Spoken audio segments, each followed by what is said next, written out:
Welcome back to Security Expert Online. One of the challenges we've got nowadays for small and medium-sized enterprises is getting government contracts. What's your tips to the secret of breaking into the government business world? That's an excellent question, Jeff. I mean, the government places something like £350 billion worth of work and does in fact have an objective to place more and more of that work with small to medium-sized companies. So it's really important for the government that they're able to achieve that objective. There are a lot of benefits for the government in that they feel that SMEs are generally more innovative. They generally find ways to be more cost effective. And to be fair, a lot of them tell us that the larger corporates can be a little bit slow and sometimes even a little bit complacent. However, there's a process to go through, and the fact is that the government and public sector buyers, they seek to remove the power of the salesperson. So what they're always trying to do is they have a very objective approach. A lot of it is done on paperwork, a lot of it is done based on evidence, and clearly they have to go and find a number of different potential suppliers to compare those options. So I suppose coming back to your original question is what would we recommend that people do? I suppose the first thing to do is to really think about, quite obviously, why is it that the government should buy from you in the first place? What is it about your proposition that enables it to stand out from the rest? So, and that's really a strategic question. Having figured that out, it's then really about thinking, okay, which tenders, and a lot of them are published, they're all available on people like Supply Online, Odoo, and are published. Choose the right ones to bid for, and then come up with a bid strategy. And it might involve partnering with somebody else. We, for example, help people to partner with other people to make certain bids. Then there are some fairly obvious, might sound rather blindingly obvious things, which is, first of all, when you get the bid, answer the question.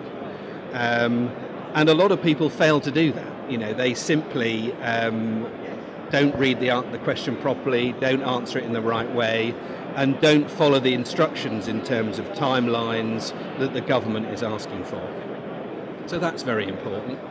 Clearly, in answering the question, make sure you're building those value propositions, make sure that you're finding ways to differentiate from everybody else. And then I suppose ultimately the key thing is to really put yourself in the mind of the buyer. So the buyer has to compare lots of different documents. They've got to figure out why is this one better than that one, and they publish scoring criteria.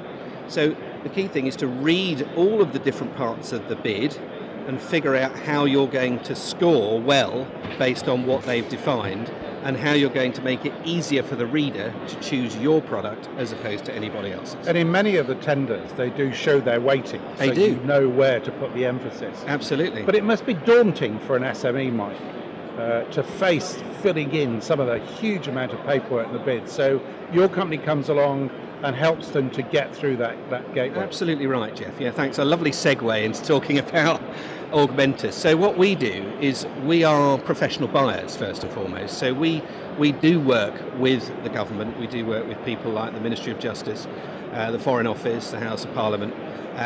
So we know what buyers are looking for because we are buyers. So that gives us an advantage. And because we've spent a lot of our lives reading these documents, we therefore know how to put them together, how to avoid being overly wordy or not too wordy, making sure that you do meet the requirements of the buyer. And we can take a lot of that hassle away. We can help you to define strategies, we can help you to choose the right bids, and maybe link up with other partners to give you a better chance of winning those deals. We have a 100% success rate in pre-qualifications and an 88% hit rate on winning tenders for our clients. So we tend to choose people that we know we can succeed with. So good numbers. And Mike, your background, I know, is in the hovercraft industry. What was your most successful sale in that industry? Well, Griffin Hollow is a company I used to work with, and hopefully we'll be doing a bit more work with again. One of the largest hovercraft deals with the Indian Coast Guard about 5 or 6 years ago for £35 million worth of hovercraft. That was a government deal, and the Indian government, I'm sure you can appreciate, have managed to take British bureaucracy and take it to a whole new level of pain. So we certainly needed to be on our mettle for that one. Mike Coveney from Augmentas, thanks for coming to see us today. Thanks, Jeff. Great.